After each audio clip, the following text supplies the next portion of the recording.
నాకు ఆ అమ్మాయికి ఏ సంబంధం లేదని రాసిచ్చి వెళ్ళిపోతున్నా కదరా. ఇదంతా నీ వల్లే జరిగిందని నాకు తెలుసురా. సంధ్య నన్ను లవ్ చేస్తుంటే మీ అందరి ప్రాణాలు తీసేసేవాడిని. రే వాడిని వదిలేయండి, వాడు చెప్పింది కూడా న్యాయంగా వదలండ్రా.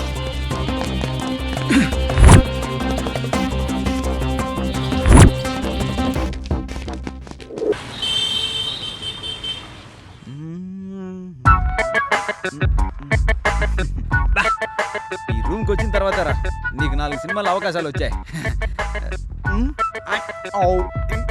అయ్యో నవరసాలని నయగ్రా ఫాల్స్ లో కురిపిస్తున్నావు కదరా. Success guarantee. ఎవరు రాదే పోలీస్ రైడ్ కూర్చు కొడుతున్నాడు. వస్తున్నా తీయండి బ్రో. వస్తున్నా బ్రో. నమస్కారం. అయ్యో ఏంది బ్రో ఇటు వచ్చావు? రా రా రా లోపలికి రా. ఎక్కడికి వెళ్ళావు నువ్వు? ఏమైంది నీకు? దాని మీద కూర్చో, అలా కూర్చో. ఎందుకని ఇలా తాగేస్తున్నావు? ఏంటి బాస్ బాగున్నారా? నేను బాగానే ఉన్నాను. నిన్ను చూస్తేనే నాకు చాలా బాధగా ఉన్నది బా. యాక్చువల్గా నేను చచ్చిపోదాం అనుకున్నా. చచ్చిపోతే సంధ్యని ఇంకా ఊహించుకోలేనుగా. ఆగా ఇంకో క్వార్టర్. బ్రో వద్దు చెప్తా విను నా మాట. ఆల్రెడీ ఇక్కడ ఉంటే నువ్వు తాగనివ్వని బయటికి వెళ్ళిపోయాను. బ్రో జాగ్రత్తగా వినండి. ప్రపంచంలో 75% తాగడానికి కారణం లవ్ ఫెయిల్యూరే బాస్. ఈ మాట నేను చెప్పింది కాదు, సెంట్రల్ లిక్కర్ బోర్డ్ అనాలిసిస్. అలా చూస్తావేంటి బాసు? నేను చెప్పింది నిజం. మన రాష్ట్రంలో ఈ సంవత్సరం వైన్ షాపుల ఆదాయం 2000 కోట్లు. దానికి కారణం ఆడది. అందుకే మాకు గెడ్డాలు. సరే సోదెందుకు కానీ మన బాత్రూమ్కి వెళ్ళాను. వాళ్ళే నాకు కొత్త అడ్రస్ ఇచ్చారు. ఈ అడ్రస్ కనిపెట్టడానికి చాలా కష్టపడ్డాను. చివరికి మీ బిల్డప్ నేమ్ బోర్డు కనబడింది. మీరు ఖచ్చితంగా ఇక్కడే ఉంటారని తిన్నగా వచ్చేసాను. ఏంది బ్రో నువ్వు నాకు చెప్పకుండా నువ్వు నీ ఇష్టానికి వెళ్ళిపోయావు. ఆ తర్వాత నిన్ను ఎత్తుకుంటూ ఆ గణేష్ గడు వచ్చాడు. నేను వాడు నీకోసం ఊరంతా కలిసి ఎతికాం. నువ్వు కనబడపోయేసరికి వాడు ఊరు వెళ్ళిపోయాడు. వాడే ఇంత కథకి కారకుడు. నా అంతటా నేను పెయింటింగ్స్ వేసుకుంటుంటే ఆ గణేష్ గాడు తను నిన్ను చూస్తుంది, ప్రేమిస్తుందని రెచ్చగొట్టాడు. ఆ తరువాతే నేను తన్ని చూడడం మొదలుపెట్టాను. కానీ ఒక్క మాట మాత్రం నిజం, వాడు చెప్పినట్టే తను చూసింది, నవ్వింది. కానీ లవ్ చేయలేదని చెప్పింది. చెయ్యనంది. బ్రో గణేష్ నాతో అన్ని విషయాలు చెప్పాడు బ్రో. సంధ్య నీకోసమే ఎదురు చూస్తా ఉండదు. తన మనసులో నువ్వే ఉండవు. ఆల్రెడీ సంధ్యకి పెళ్ళయిందిగా, ఇంకెలా కుదురుతుంది బాస్?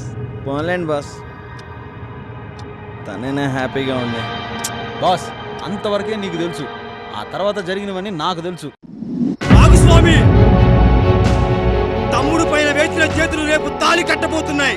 మన తమ్ముడు జీవితాన్ని నాశనం చేసిన వాడికి పెళ్ళేంట్రా? వాడికి పెళ్లి బాజాలు కాదు, చావు బాజాలు మోగాలి. మండపంలో పెళ్లి కొడుకులా కాదు, పారిపై శవంగా మారాలి. ఇది నా తమ్ముడి మీద ఆనా.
నా తమ్ముణ్ణి కొట్టి జాలీగా తిరుగుతూ ఇప్పుడు కళ్యాణం చేసుకుంటే చూస్తూ ఊరుకుంటాను అనుకుంటున్నావా? చంపేస్తా. రండి పోదాం.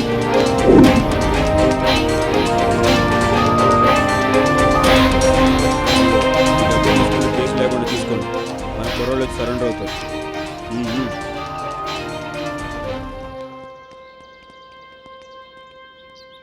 ఆ సంఘటన తర్వాత సంధ్య ఇంకా బయటికే రాలేదు. నిన్న నాకే చాలా బాధగా ఉండదు కార్తీక్. ఎప్పుడు నీ ఆలోచనతోనే బతికే అమ్మాయికే అన్నీ నువ్వేరా. ధైర్యంగా పో, నువ్వు అంతా మంచి జరుగుతుంది. ఇలాంటి మంచోడికి అంత మంచి జరుగుతుందిరా. ధైర్యంగా ఉండు, ధైర్యంగా పో. ఏదైనా అవసరం అయితే నాకు ఫోన్ చేయి, నేను వస్తా.